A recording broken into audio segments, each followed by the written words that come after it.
7th ए में आखिरी shell में 7 इलेक्ट्रॉन हैं, तो मिनिमम ऑक्सीडेशन स्टेट -1 और मैक्सिमम +7, लेकिन इसके अलावा भी हो सकते हैं +1, +3, +5।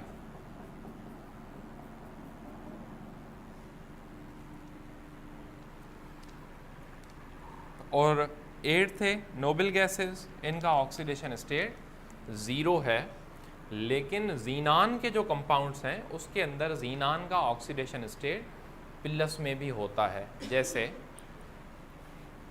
अगर आपको बोला जाए कि XeF4, इसमें जीनान का ऑक्सीडेशन स्टेट कितना है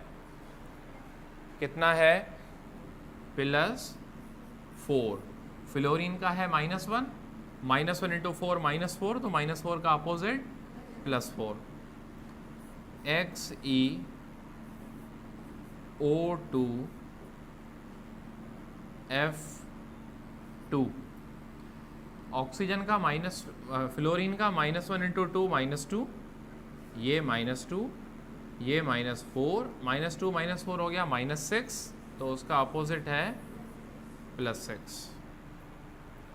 तो जीनान जो है इसमें वो जब कंपाउंड बनाता है तो उसका ऑक्सीडेशन स्टेट प्लस में हो सकता है, बाकी जितने भी नोबल गैसेस हैं उनका ऑक्सीडेशन स्टेट 0 होता है। अब उसके बाद है मेल्टिंग एंड बॉइलिंग पॉइंट्स।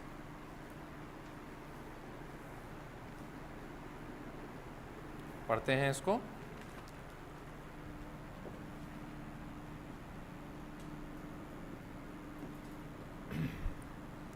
बेटा ज़रा ध्यान दें, पहली बात तो इसमें से क्वेश्चन, ये जो कुछ हम पढ़ रहे हैं ना अभी इनऑर्गेनिक में, इसमें से क्वेश्चन बहुत कम होते हैं, इनऑर्गेनिक में से क्वेश्चन बहुत कम होते हैं। दूसरी बात, अगर इसमें से हो भी जाएं क्वेश्चन, बहुत ही सिंपल क्वेश्चंस हो सकते हैं।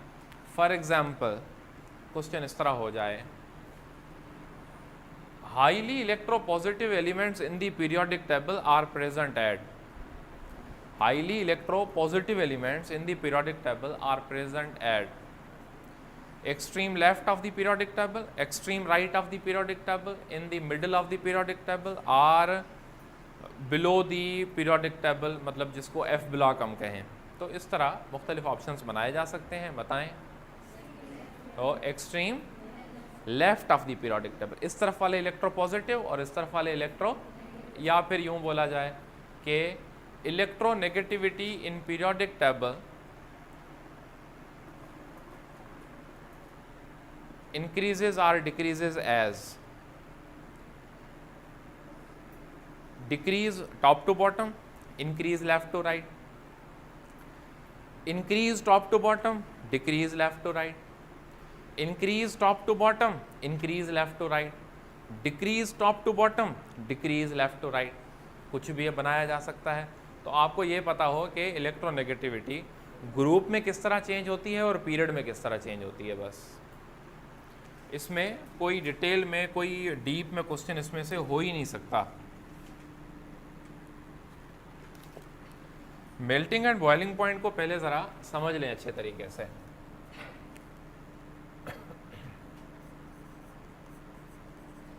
Melting point and boiling point,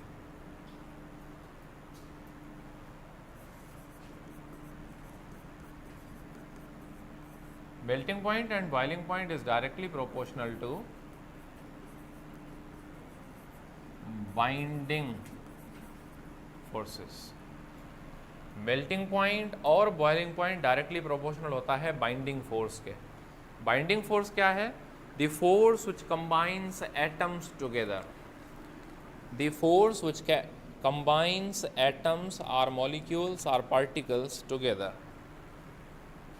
और ये बाइंडिंग फोर्सेस इन्वर्सली प्रोपोर्शनल होते हैं, ये बाइंडिंग फोर्सेस इन्वर्सली प्रोपोर्शनल होते हैं एटॉमिक साइज और मॉलिक्यूलर साइज, एटॉमिक या मॉलिक्यूलर साइज से इन्वर्सली होते हैं। इसको ज़रा समझ लें, ये बाइंडिंग फोर्सेस कौन से हैं? बाइंडिंग फोर्सेस कोई भी हो सकता है, मतलब भाई बाइंडिंग फोर्सेस, कोवेलेंट बॉन्ड,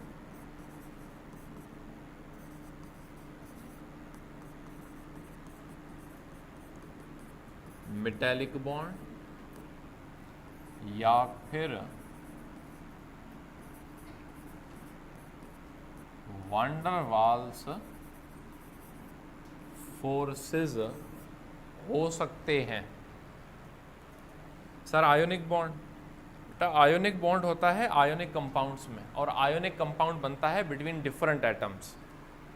ये हम मेल्टिंग और बॉइलिंग पॉइंट की बात कर रहे हैं एलिमेंट्स का, और एलिमेंट्स के अंदर एक जैसे एटम्स आपस में कंबाइन होते हैं तो उनके दरमियान या तो वान डर वाल्स फोर्स होगा या फिर मेटेलिक और कोवेलेंट बॉन्ड होंगे।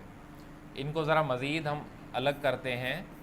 याद रख लो कि कोवेलेंट बॉन्ड एंड, ये समझाने के लिए बता रहा हूँ, covalent bond and metallic bond is inversely proportional to size, जबकि van der Waals force is directly proportional to size. ये दो फोर्सेस साइज से इन्वर्सली होते हैं, और ये जो फोर्स है ये डायरेक्टली प्रोपोर्शनल होता है साइज से। वान der Waals force directly proportional होता है साइज या फिर मास या फिर नंबर ऑफ इलेक्ट्रॉन या फिर नंबर ऑफ